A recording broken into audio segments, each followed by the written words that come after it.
Hello everyone, please like and subscribe my channel knowledge TV. आज की हमारी video होगी कोशिका और उसके अंग।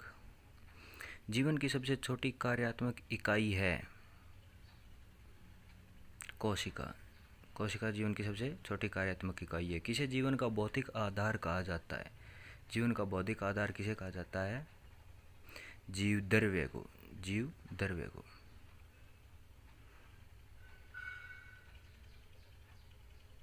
जीव द्रव्य कितने भागों में बंटा होता है? दो, कोशिका द्रव्य और केंद्रक द्रव्य में। कोशिका के केंद्रक में क्या रहता है? कोशिका के केंद्रक में क्या रहता है? केंद्रक द्रव्य। केंद्रक द्रव्य। जीव द्रव्य का कितने प्रतिशत भाग जल होता है? इसमें जल होता है जो कितने प्रतिशत भाग होता है? लगभग 80%, लगभग 80%। कोशिका के अध्ययन के विज्ञान को क्या कहते हैं? जिसके अंदर कोशिका का अध्ययन किया जाता है, कोशिका विज्ञान। कोशिका शब्द का सबसे पहले कब और किसने प्रयोग किया था? 1665 में रॉबर्ट हुक ने। 1665 रॉबर्ट हुक ने। सबसे लंबी कोशिका कौन सी है?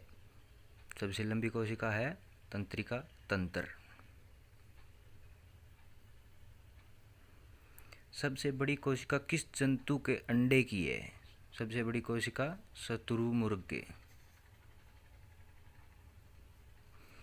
कोशिका का निर्माण होता है तो उसमें केंद्रक की क्या भूमिका होती है? मतलब उस समय केंद्रक क्या भूमिका मुख्य है? अभिकर्ता की। कोशिका कितने प्रकार की होती है? कोशिका 2 प्रकार की होती है, प्रोकैरियोटिक, यूकैरियोटिक। किस प्रकार की कोशिका में हिस्टोन प्रोटीन नहीं होता? हिस्टोन प्रोटीन अनुपस्थित होता है प्रोकैरियोटिक में। प्रोकैरियोटिक में हिस्टोन प्रोटीन अनुपस्थित होता है। जीवाणु और नील हरित शैवाल में कौन सी कोशिका पाई जाती है? प्रोकैरियोटिक। प्रोकैरियोटिक कोशिका। माइटोकॉन्ड्रिया किस कोशिका में उपस्थित रहता है? किस कोशिका में उपस्थित रहेगा ये? यूकैरियोटिक में। यूकैरियोटिक कोशिका में। गोल्जी कोई किस कोशिका में उपस्थित होते हैं? किस कोशिका में उपस्थित होते हैं? यूकैरियोटिक में। यूकैरियोटिक में।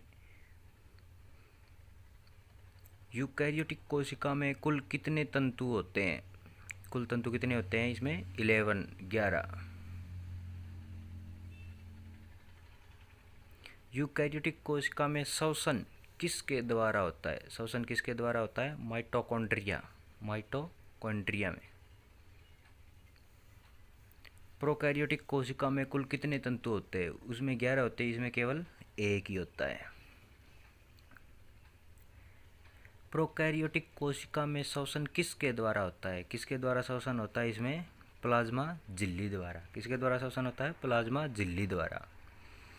नेक्स्ट क्वेश्चन है, कोशिका भित्ति किस कोशिका में पाई जाती है? कोशिका भित्ति होगी वो किस में पाई जाती है? केवल पादप कोशिका में, जो केवल पादप कोशिका में पाई जाती है। कोशिका भित्ति किस पदार्थ की बनी होती है? वो कौन सा पदार्थ है जिससे ये बनी होती है? सेलुलोज। सेलुलोज की। तारकाय किन कोशिका में पाया जाता है? तारकाय किन कोशिका में पाया जाता है? केवल जंतु कोशिकाओं में। तारकाय केवल जंतु कोशिकाओं में ही पाया जाता है। तारकाय के अंदर 1 या 2 कण जैसी रचना को क्या कहते हैं? सेंट्रियोल। क्या कहते हैं? सेंट्रियोल। समसूत्री विभाजन में ध्रुव का निर्माण कौन करता है? समसूत्री विभाजन में ध्रुव किसके द्वारा निर्माण किया जाता है? सेंट्रियोल के द्वारा। किसके द्वारा? सेंट्रियोल। 1955 में जंतु कोशिकाओं में राइबोसोम को किस वैज्ञानिक ने देखा? जी.ई. पैलाडे ने। जी.ई. पैलाडे ने। सन 1953 ईस्वी में पादप कोशिकाओं में राइबोसोम को किन्होंने देखा? राइबोन्सन और ब्राउन ने, ये 2 वैज्ञानिक थे। राइबोसोम किसके बने होते हैं? राइबोसोम किसके बने होते हैं? राइबोन्यूक्लिक एसिड के। राइबोन्यूक्लिक एसिड के। ये एक एसिड होता है। प्रोटीन की फैक्ट्री कहा जाता है। प्रोटीन की फैक्ट्री किसे कहा जाता है?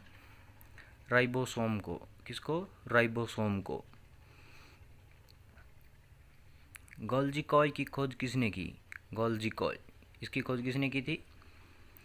मैकिलो गोल्जी ने। मैकिलो गोल्जी, और इसी मैकिलो गोल्जी के नाम पे गोल्जी कॉय इसका नाम रखा गया है। लाइसोसोम की खोज किसने की? लाइसोसोम, लाइसोसोम की खोज किसने की? डी हुए ने। डी हुए ने। लाइसोसोम का क्या कार्य है? लाइसोसोम का क्या कार्य है? ये हमारे शरीर, ये बाहरी पदार्थों का भक्षण करना और पाचन करना है। Please like and subscribe my channel for new more videos. Friends, Delhi police से रिलेटेड सभी वीडियो आपको प्रोवाइड की जाएगी। Please like and subscribe this channel.